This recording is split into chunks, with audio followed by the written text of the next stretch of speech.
She was starving, shivering, and silent, until a human took off his jacket and said, "Come inside."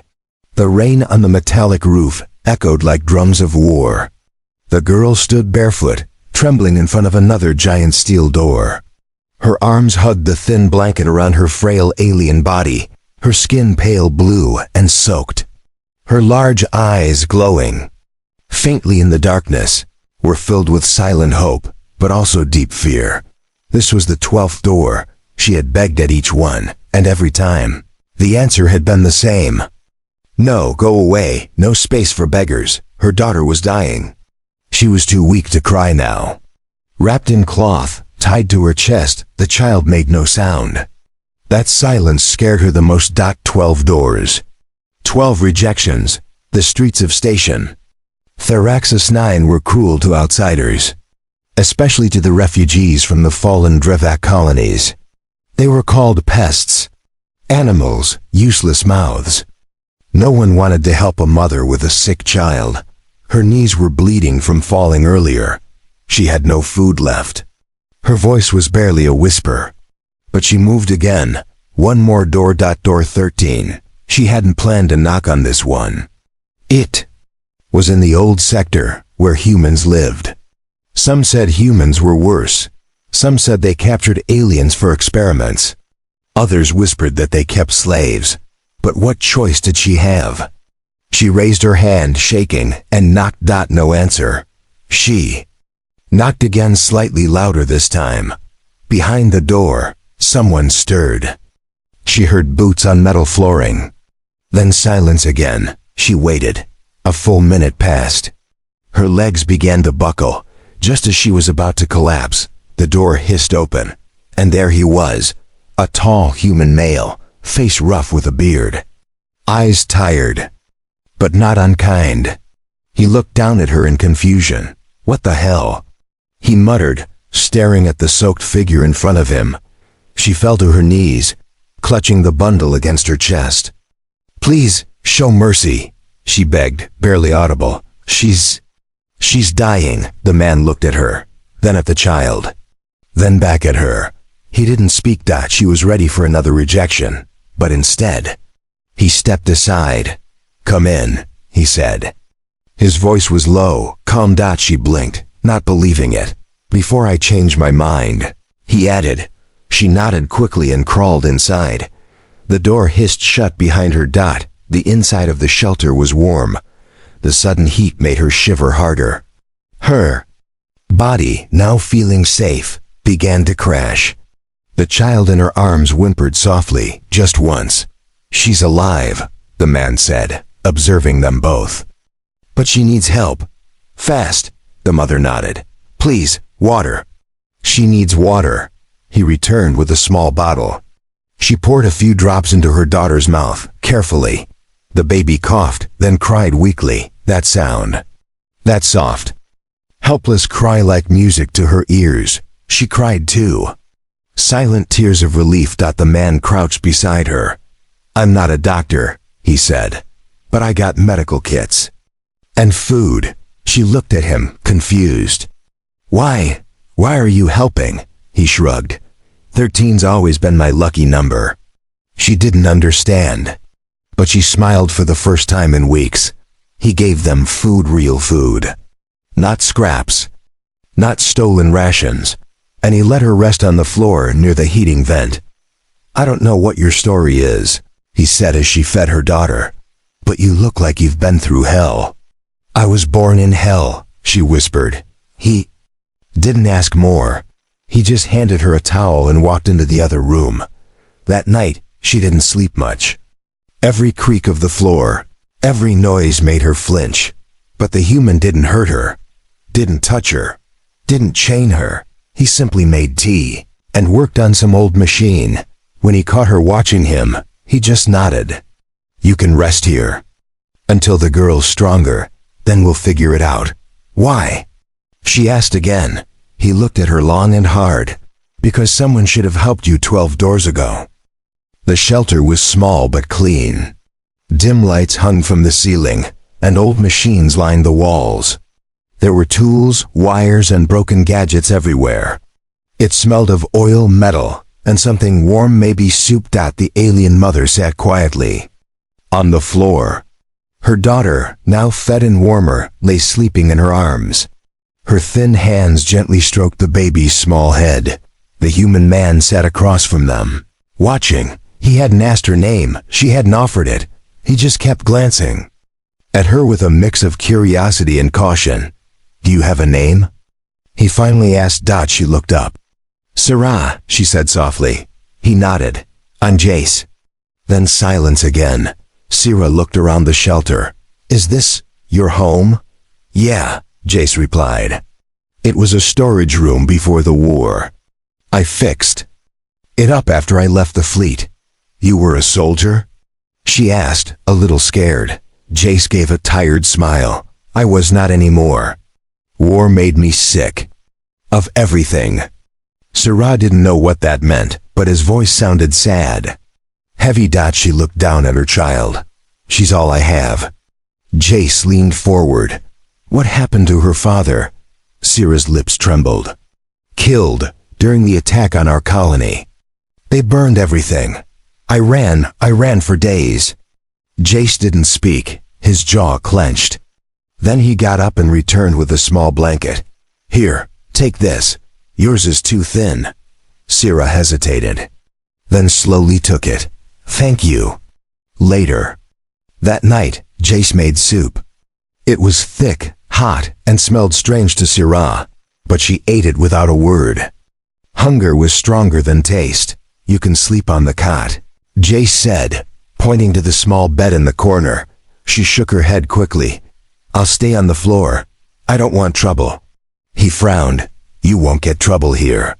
Still, she didn't move. He didn't push. He just nodded and went back to fixing a broken drone on the table. In the middle of the night, Sarah woke up to her daughter, crying. Softly. But it was a good sound. It meant she was still alive. She held the child close and whispered gentle words in her native tongue. It was the first time she had spoken her language in days. Jace, half asleep in a chair, opened one eye. "She's got a strong voice," he said with a weak smile. "She's a fighter," Sarah replied. Jace looked at the two of them for a moment, then closed his eyes again. "Good, she's gonna need that." The next morning, Sarah tried to clean the floor where she had slept. She used a rag and some old water, scrubbing on her knees. "You don't have to do that," Jace said. "I do," she replied firmly. "You saved us. I must do something." Jace didn't argue. He respected it. That day, he brought medicine for the baby. It wasn't perfect, but it helped lower her fever. The child slowly opened her eyes, weak but aware. She looked up at her mother and made a soft cooing sound. Sarah cried again, but this time with joy. Jace stood nearby, arms crossed. He didn't smile, but his eyes were softer than before. "She live." Sarah touched his hand gently. "You saved her." Jace looked away. "I just opened a door." They spent the next 2 days in quiet peace. Sarah cleaned the place, cooked simple food from the supplies, and cared for her daughter. She moved carefully, always respectful. Jace fixed machines and taught her how some of them worked. She listened and learned quickly. He noticed. "You used to work with tech?" he asked. "I was a builder," she said. "My people are good. With machines, we fix things, or we used to." "Not many can fix what I fix," Jace said, impressed. Sarah smiled faintly. "Not many let us try. But peace never lasts long." On the third night, alarms buzzed outside. Red lights flashed from the city towers. "Security sweep," Jace said sharply. He stood up fast. Sarah froze. "Will they come here?" "Maybe. They check for illegal residents." She hugged her daughter tight. "They'll take her. They'll take me." Jace grabbed the jacket and tossed her a small device. "Put this on your neck. It scrambles ID scans." "Why are you helping?" she asked again, fear in her voice. Jace looked at her. "Because I made a promise long ago, that if I ever had a second chance to help someone truly help, I'd..." Do it. Surah didn't understand his past, but she trusted his words. He opened a hidden panel in the wall. Get inside. Hide. She obeyed. The door shut behind her, locking quietly. Moments later, boots echoed outside. Heavy. Loud. Knock shook. The main door. Jay stood tall, calm, and ready. He wasn't just a mechanic. He was something more. Boots thudded on the metal floor outside. The sound grew louder. Bang. Bang. Open the door. Security sweep. A robotic voice shouted. Inside, Jay stood calmly. His face showed no fear, only quiet control. Behind the hidden wall, Syrah sat still, holding her daughter close. Her hand covered the child's mouth, praying she wouldn't make a sound. Jace pressed a button near the entrance. The outer camera turned on.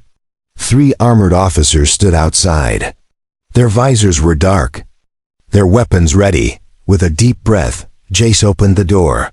Evening, officers, Jace said, leaning casually on the frame. One stepped forward. We're searching this zone. Refugee activity reported. Yeah, well, there's no one here. But me. The officer scanned Jace's face. You live alone? Always have. Jace lied smoothly. Another officer stepped inside without asking. He looked around, scanning the room with a handheld device.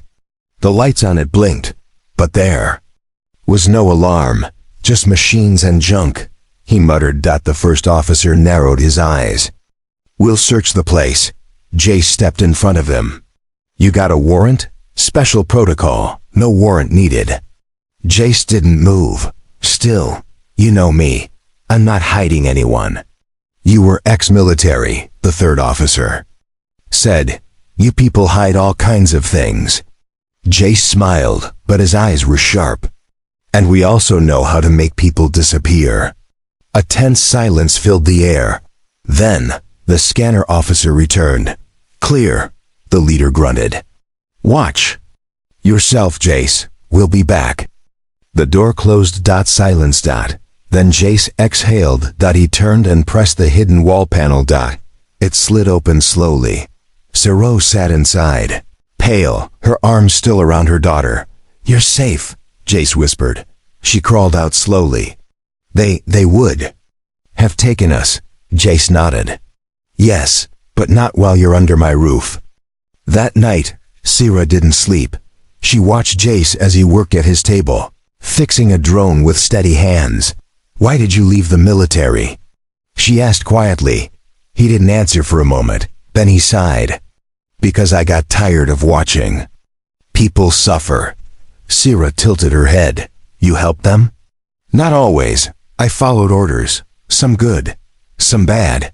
What changed you? Jace looked down. A girl, about your age. She came to me, begging for help. Her brother had stolen medicine, and security was after them. I turned her away. He paused. 3 days later, I saw her dead in the street. Her brother too. If I had helped... maybe they'd still be alive. Syrah said nothing, but her eyes softened. That's why you helped me, she said. Yes, Jace replied. You knocked on my door, and I remembered her face. The next morning, Jace took Syrah and her daughter into the back room. It was dusty but larger than the main shelter. Old blankets, clothes, and tools were everywhere. You can stay in here now, he said. It's safer. More private. Syrah nodded. Thank you, again. He handed her a small datapad. If you're good with machines, help me repair some of these. I'll trade them for supplies. Her eyes lit up. She hadn't touched tech in weeks. I'll do my best. Over the next few hours, Syrah worked in silence. Her hands moved quickly, memory guiding her fingers. She fixed a CUM device and even improved one of the drones. Jace watched, impressed. You're better than I thought. Syrah smiled. My mother taught me. Before the war, he nodded slowly. She'd be proud. Later that day, while Syrah was feeding her daughter, Jace entered quietly. I went to the market. Got baby food and more meds. Her eyes widened. How? Credits are hard to get. I traded a work incomes unit you fixed. The buyer paid well. She smiled with tears in her eyes. You're changing our lives. Jace looked at the child. You're the one keeping her alive. I'm just giving you a little light. That night, something unexpected happened. The child, weak and quiet for days, laughed. A soft, tiny laugh, Sira gasped. She kissed the baby's forehead. You see, little one? We're going to be okay. Jace turned, hearing the sound. He walked over, crouched down, and smiled. She's strong, like her mother. Sira looked up. I thought kindness was dead in this galaxy. Jace chuckled. It's rare. But it still exists. For the first time, there was peace. But just before sunrise, Jace stood alone by the window, looking at the stars beyond the metal walls. He knew peace didn't last. He knew someone, somewhere would notice the missing alien mother, the extra. Food, the quiet whispers, and he knew. If he wanted to protect her and the child ... he might have to become the man he swore never to be again. For the next few days, the small shelter felt like a home. Sira worked on broken machines, and Jace traded them for supplies. The baby, now stronger, crawled around the floor and smiled often. Her soft laughter filled the quiet corners of the room. It was peace. But peace never stays long on Taraxis-9. Not for people like Sir AA. One evening, as Sira cleaned a broken air filter, the alarm near the door beeped. Jace rushed to the screen. His face went pale. A drone hovered outside. Black and red markings. Government property. It was scanning the street. They're back, Jace said. Should we hide? Sira asked, her heart racing. Not yet. They're not at the door, Jace replied. But then, the drone turned, straight toward them. Jace moved fast. He pressed buttons on a control panel. The front walls shimmered, becoming thicker, jammed with signal blockers. Signal shields up, he said. It'll stop them from scanning through. The drone floated outside for a few seconds. Then, it beeped and flew away. Sira's knees gave out, and she sat on the floor, breathing hard. They're searching for us again, aren't they? She asked. Jace nodded. Someone probably reported seeing a Dravak female in this area. Sira's voice was small. I can leave. You've done enough. Jace frowned. No, they'll catch you in minutes. Then they'll come here, she whispered. Jace looked her in the eyes. Then I'll be ready. That night, Jace opened a locked box under his bed. Inside, 2 blasters, a sharp military knife, and a small black badge, his old fleet ID. Sira saw it and froze. You were a commander, she said softly. Jace nodded. Yes, I was. She stepped closer. Why hide that? He looked at her, serious. Because I used to fight people like you. Sira's eyes widened. But I stopped, he added. Because I saw the truth. Orders don't make something. Right. She didn't reply. She simply placed her hand on his dot that said enough. The next morning, while Jace was out trading parts, Sira saw something strange. A man stood near the corner of the street, tall, covered in a long coat. He stared directly at the shelter's entrance. She closed the curtain. Quickly. Her heart beat fast. She checked the scanner. It didn't show any alerts. Still, she didn't trust it. She picked up the baby and stepped toward the hidden wall. When Jace returned, his expression was dark. We have a problem, he said. I saw a man outside, Sira said quickly. He followed me, Jace replied. He wasn't from the city patrol. He wore private gear. What does that mean? It means someone rich is looking for you. Or maybe for me. Sira looked down at her child. We need to run. Jace shook his head. Running won't help. We're being watched now. He turned and opened the back wall. A secret exit. Sira blinked. You had this the whole time? Jace gave a small smile. Always have a backup plan. They packed quickly. Jace placed supplies in a small bag: food, meds, credits, and 2 weapons. Sira wrapped the baby tightly. "Where will we go?" she asked. "There's a safe house. One of my old friends lives off-grid, near the outer ring. He helps people disappear." "But can we trust him?" Jace paused. "He saved my life once." "That's enough." As they stepped into the tunnel, behind the shelter, the lights flickered. Sira felt cold air on her skin. The walls were damp and tight. Her baby cried softly. "It's okay," she whispered. "We're going somewhere safe." Jace led the way with a flashlight. They walked for nearly 20 minutes. Then, boom! An explosion rocked the tunnel behind them. Jace turned quickly. "They found the shelter," Sira gasped. "It's gone?" He nodded. "That place is ash now." She swallowed hard. "We have nothing." Jace looked at her, his face serious. "We have your daughter. We have you. That's enough for me." After another hour, they reached a steel door deep underground. Jace knocked 3 times. A scanner light blinked. Then a voice came through. "Old friend or enemy?" Jace smiled. "Depends who's asking." The door slid open. A tall, dark-skinned man stood there, holding a plasma torch. Well, he said. "Jace the ghost. I thought you were dead." "Almost," Jace replied. "Need a favor." The man's eyes landed on C-Ray and her baby. He didn't ask questions. "Come in." The door closed behind them, sealing with a loud clang. Inside, the safe house was dark and quiet. There were no windows, only dim lights hanging from the ceiling. Walls were lined with weapons, old tech, and heavy metal crates.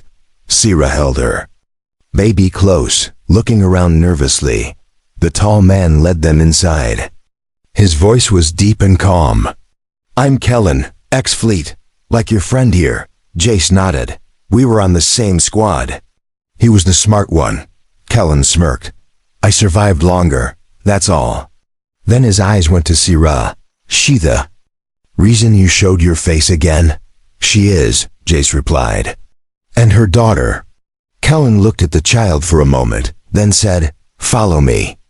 They walked down a hallway into a small room with old furniture and a dusty table. "You're safe here," Kellen said. "For now." Sira sat on a chair and unwrapped her baby. The child looked tired but smiled weakly.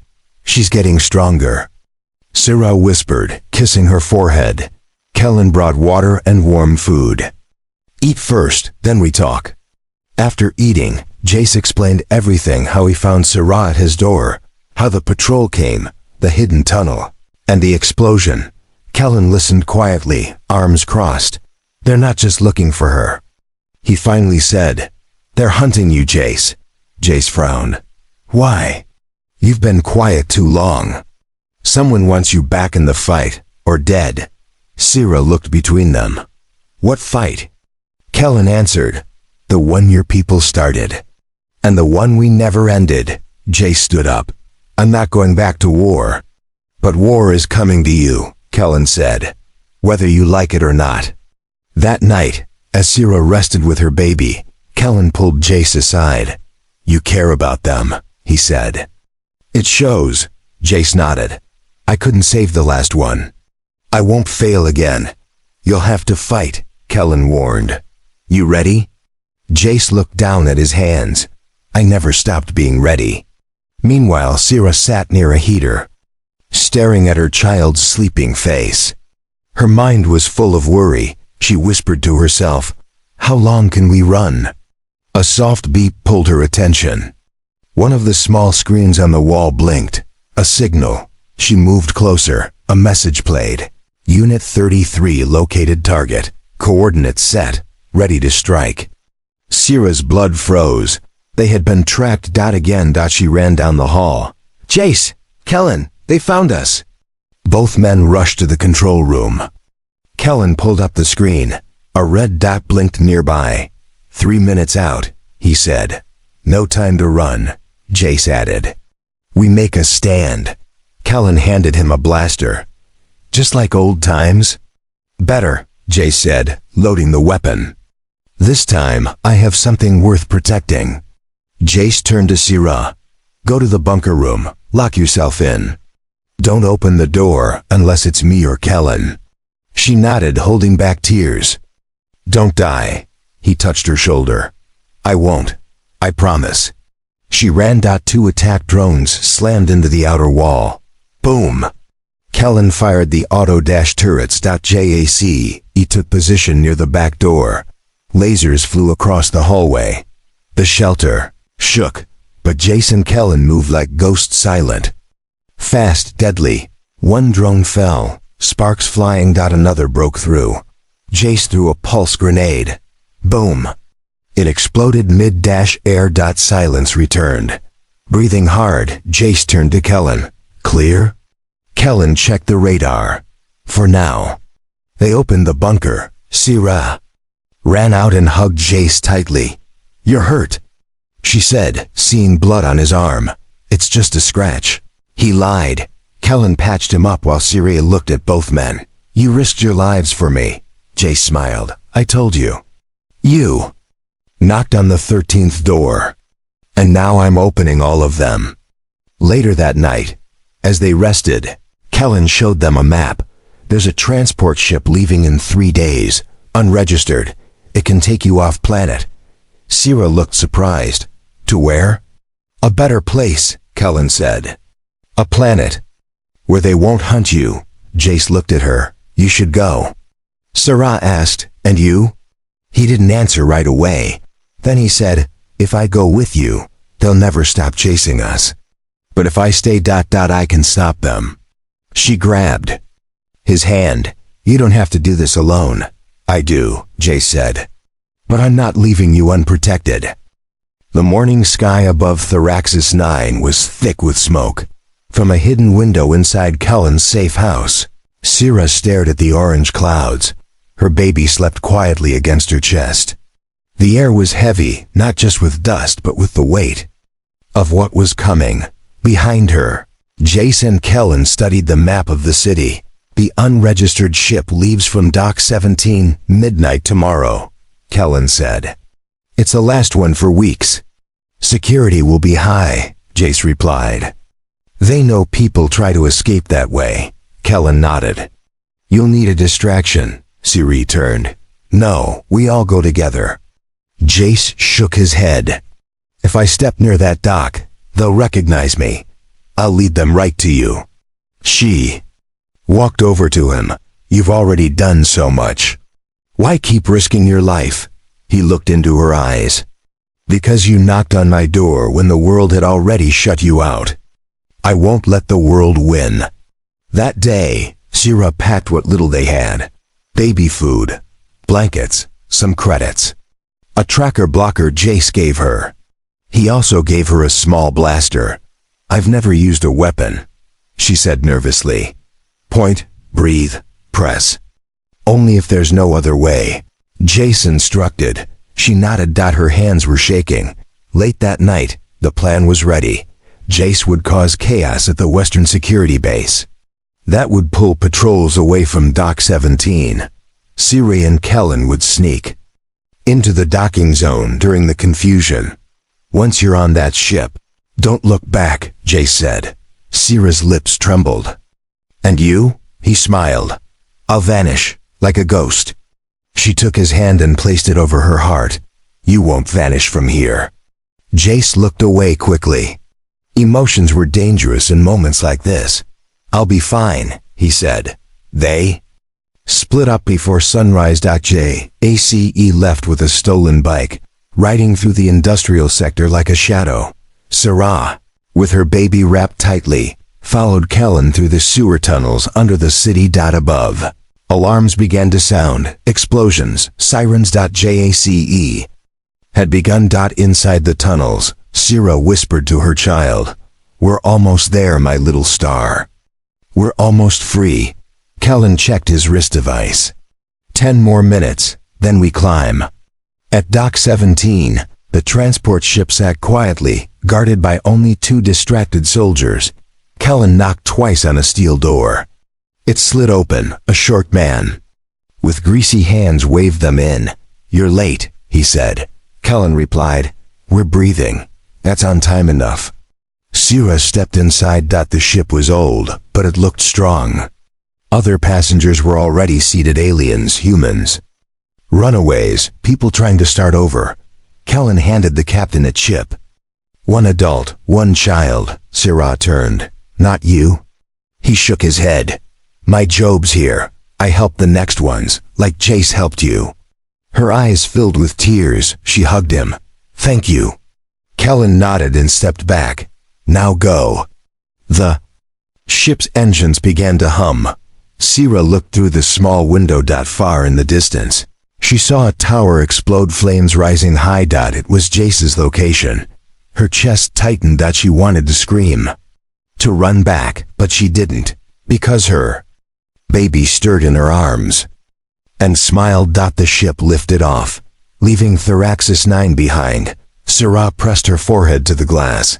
"Please," she whispered to the stars, "let him live."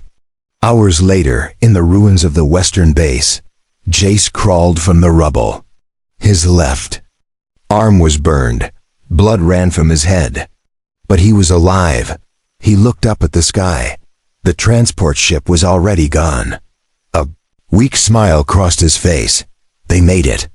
Then, darkness took him, back on the ship. Sira sat quietly.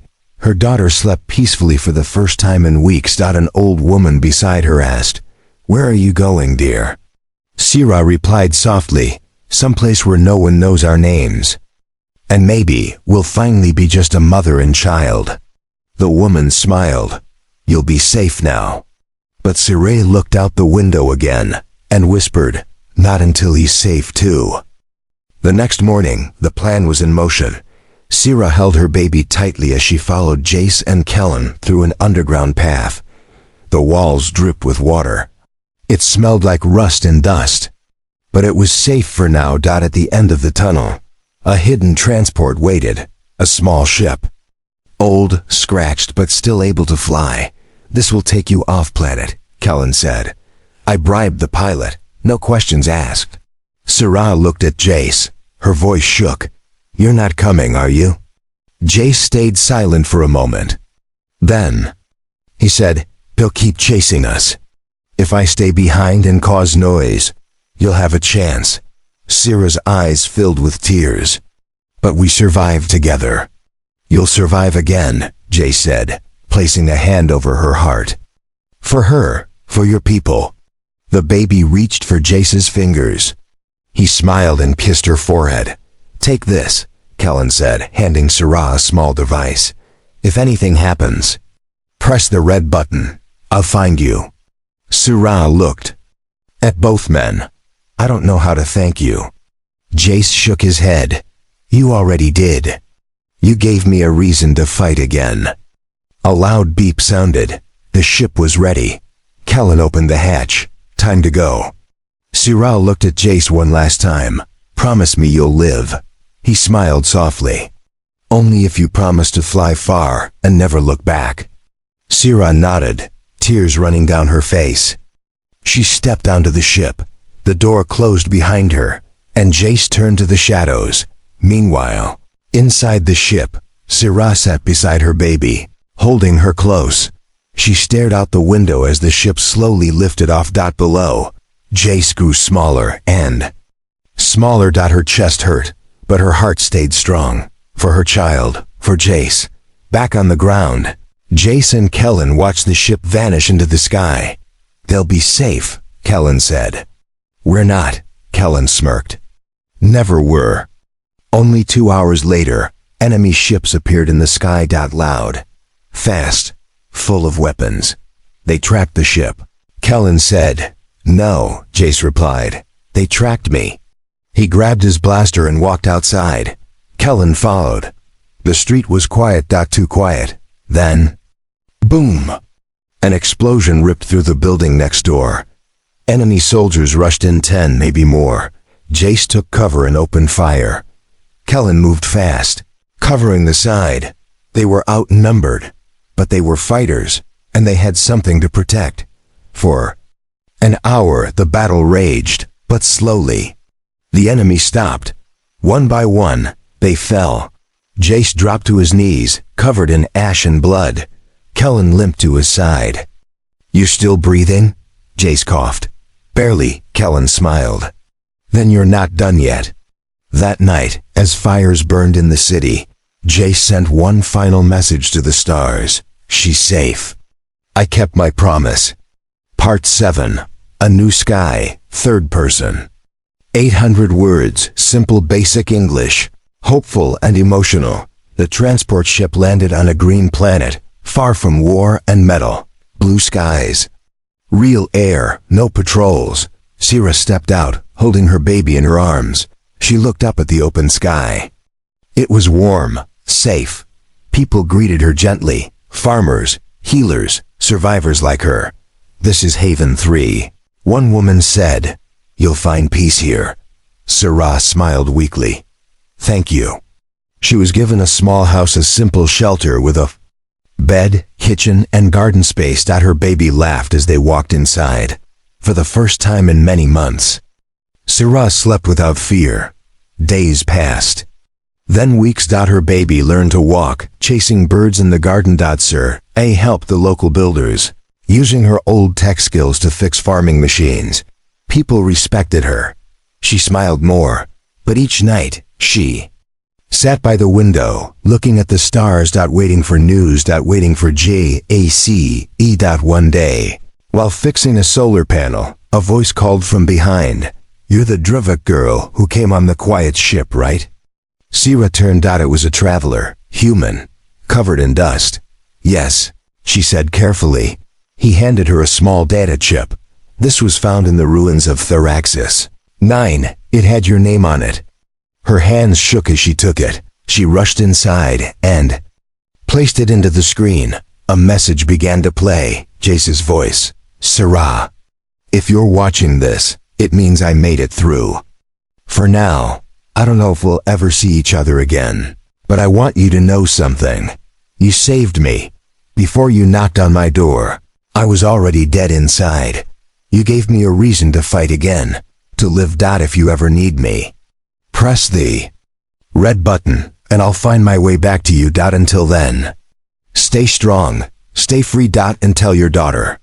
She gave a broken man his heart back. Jace. Syrah covered her mouth, tears falling like rain. Her baby crawled into her lap. She whispered, "He's alive. He's out there." Later that night, she went outside and looked at the stars. Then, she pressed the red button. Far away, in a different system, a tracker lit up on a small screen. Jace looked at it. And smiled.